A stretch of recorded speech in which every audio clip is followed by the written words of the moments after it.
Okay, so Leafyishere got banned from YouTube and right now the whole internet is in chaos.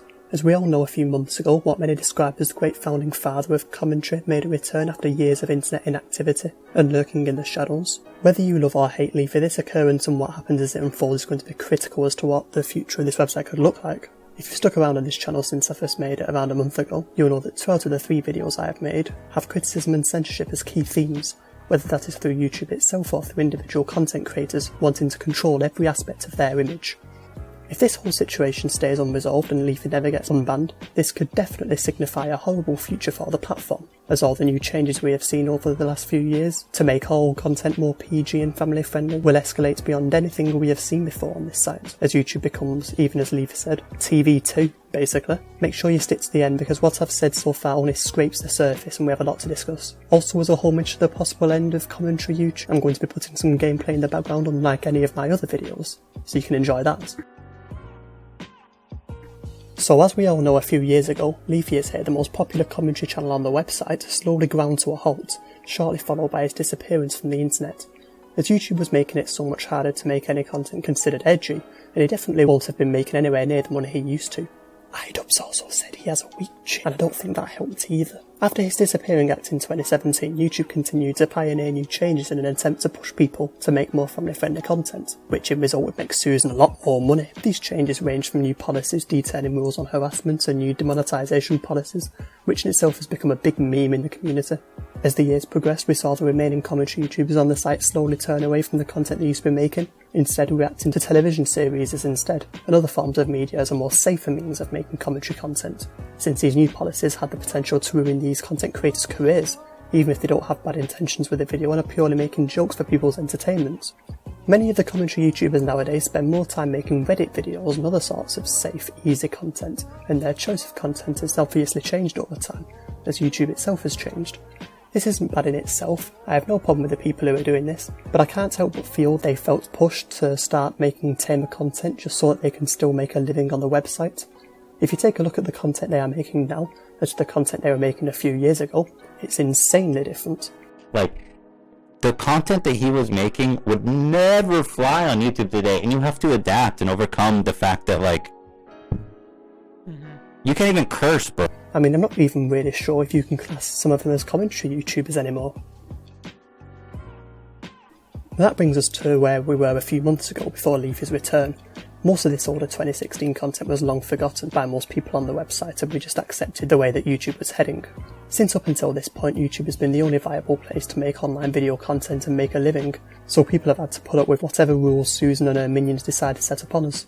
Over time, we have all just gotten used to it. Meanwhile, however, Leaf was hiding away, practically being the Wolf of Wall Street, whilst many other people on the site were struggling to earn a good wage with YouTube's new monetisation policies. This brings us to 2020, where a global pandemic hit all of us, and we were suddenly spending a very dangerous amount of time indoors. Within this time, stocks weren't performing as greatly as they were before all this. And for big shareholders, they were losing a lot of money. Combined with the boredom many people faced having to be indoors for so long, I think this might have sparked Leafy's return to the internet. A whole 30-second video clowning on iDubbbz for his girlfriend's OnlyFans. It might not have been much, but it was enough to get the whole of the internet excited. He said that badly performing stocks weren't anything to do with his return, but I think he just said that because his whole return had an overall aura of not really caring about anything. And if people knew he might need to return, it would have demeaned a lot of his online character of just being a wind-up merchant, and people might have felt they would have a lot more power enforcing rules upon him and telling him what he can and can't do. Whatever the reason for his return though, it doesn't really matter. The fact was he was back and he slowly started integrating himself back into the YouTube platform again, much to the disgust of H3H3 Productions. This was a really good sign to everybody in the community though, since it was almost as if Leafy was fighting against these new regulations YouTube had put into place, and if he decided it was a good time to return to the platform, keeping in mind prior to this he had been absent for years, there was a glimmer of hope that it wasn't exactly over for commentary channels. If you thought it was worthwhile returning to YouTube, then maybe the site won't have the horrible fate we all presumed.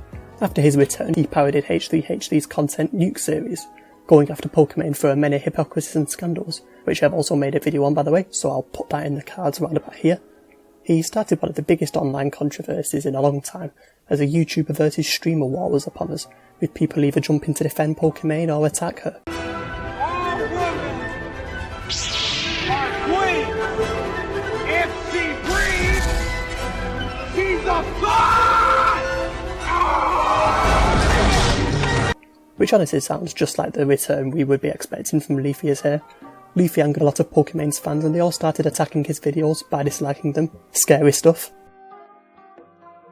Then only a few days ago, Leafyishere suddenly got terminated from the site and his account suspended, and all trace of him from the YouTube platform had vanished. Years of internet revolutionary history gone like that. A lot of people are speculating why he might have got banned, and many jumped to believe it was Pokimane or her fans after the massive controversy he began for her. Obviously, Keemstar of Drama Alerts was very quick to jump on this story and get Leafy in an interview. In this interview, he says that even he had been given no reason for his termination, other than saying he'd violated YouTube's harassment policies without actually specifying which videos. The thing is, his videos have been up for years, so why are they doing this now, and why didn't they at least warn him first? Like I said before, lots of people started to jump to the conclusion it must have been something to do with Pokimane or her fans. If this was the case though, I believe that the individual videos made on Pokimane would have gotten community guideline strikes, leading to his termination. But like he says in the interview, he never actually got any emails detailing community guidelines violations. They just banned him, like that. Just stating he broke the guidelines, but not where. In all honesty, I don't even think the reason for his termination being due to harassment is justified, even if you were to argue it's to do with YouTube's new changes and where they want to steer their content. If they change the guidelines, there's no reason that videos or channels on the site should be removed due to videos that were made years ago, because they're old videos. The regulations and rules were different then, so enforcing rules and actions from years ago when these rules didn't really exist and nobody were to know, it's really unfair. Especially if it comes to the point where it could strike down a channel who may even be making a living from the content they're making now. A similar situation happened with a big name and pioneer of the YouTube parkour and rooftopping content, Ali Law. YouTube introduced some new rules and guidelines, meaning that he couldn't make the content he used to where he breaks civil laws, since it isn't the sort of content YouTube wants to be endorsing. Because of this, they said if he actually wanted to stay monetized, he'd have to switch up his content, but his old videos would still be allowed on the website. So even videos of people breaking actual laws never actually got took down, since it was old content. So why is it different with Leafy, since it's actually on a much more minor scale? Then if it was to do with his newest video he made like on Pokimane, there really wasn't any harassment, and it was still very tame in comparison to his older content. It's not as if he was going out of his way to annoy YouTube and break their rules. Only one of his videos was properly criticising Pokimane, and even that was very similar to the content of other commentary YouTubers today, that nothing has happened to. He was just giving his opinions on what she's doing wrong. All his other videos were either clickbaiting her name and then discussing a totally random topic such as stocks and finances or stuff that hardly adds anything else upon what he originally said about her, so it can't have been anything to do with his new content either. So all in all, whether we're looking at his old content or new content, there isn't really any grounds for him to be banned. Anyway, that's just my opinion. It also appears that Queen of the Simps, Belle Delphine, also jumped to defend Leafy, saying that it should be allowed for people to have freedom of speech and say what they want, because it's the internet. And I absolutely agree, she's totally correct there, and I wish more people saw it this way. You can't start silencing everything people say online, otherwise who knows where the internet could end up. Anyway, this is just an opinion. Some people believe he deserved to be banned and some people don't. Regardless though, that's not the only issue at hand here, which leads us to the next part. What makes his suspension so bizarre is that many people believe YouTube had no grounds for actually suspending Leafy's channel, like I've talked about, at least not for the harassment policy that was stated in his ban. The only thing I can think of that would make the ban make more sense is that he pretty much made an entire movie trilogy with Pokimane's names in all his titles despite most of them having nothing to do with her. This could be seen as unnecessary harassment, I guess, but it all just seems very sudden and a bit too strange to me. Usually when YouTube have had a problem with any of Leafy's videos recently, he has just reached out to them on Twitter for it to get resolved in the space of a day. What makes this so strange though is that they have now chosen to ignore any of his tweets as of recording, as if after closing him out of their website they are just pretending he no longer exists. Some people argue that this is because nobody is working on creator support over the weekends, but their Twitter accounts are still sending out their replies. The fact he didn't even get an automated one is very peculiar. And actually this is a few days later to that original recording, and it turns out he's still got absolutely no reply, so it was definitely not to do with being over the weekends, it just seems they are just blatantly ignoring him. So it does seem that they are just ignoring him and don't want anything to do with him. Regardless though, this can be seen as the beginning of a very big change in the YouTube community. If a commentary YouTuber can get kicked off the platform just like that without any prior warning, then it's very worrying, especially for other content creators creating videos of a similar genre.